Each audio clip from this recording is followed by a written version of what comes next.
এক বিকট বিস্ফোরণে কেঁপে উঠল পাকিস্তানের কোয়েটা শহর। রক্তাক্ত রাজপথ, চারিদিকে আর্তনাদ আর ধ্বংসের ছবি। নিরাপত্তা বাহিনীর হেডকোয়ার্টারের বাইরেই চালানো হলো এক ভয়াবহ গাড়ি বোমা হামলা। ঘটনাটি ঘটেছে 30 সেপ্টেম্বর 2025 বালুচিস্তান প্রদেশের রাজধানী কোয়েটার জারগুন রোডে। স্থানীয় সময় সকাল 11:30টায় ফ্রন্টিয়ার কর্পস হেডকোয়ার্টারের গেটের সামনে একটি গাড়ি এসে থামে।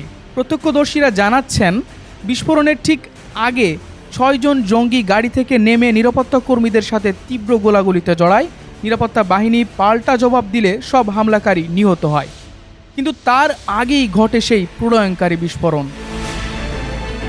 এই নৃশংস হামলায় এখন পর্যন্ত অন্তত 10 জনের মৃত্যু হয়েছে, যাদের মধ্যে 2 জন নিরাপত্তা কর্মীও রয়েছেন।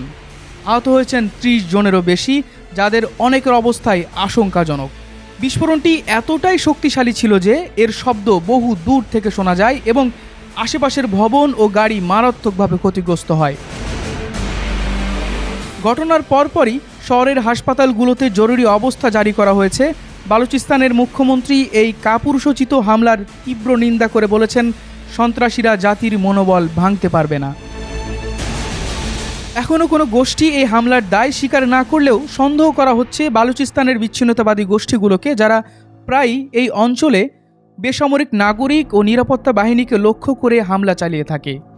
এই ঘটনাটি আবারও প্রমাণ করল যে অস্থির এই প্রদেশে শান্তি ফেরানোর পথ এখনও অনেক দীর্ঘ।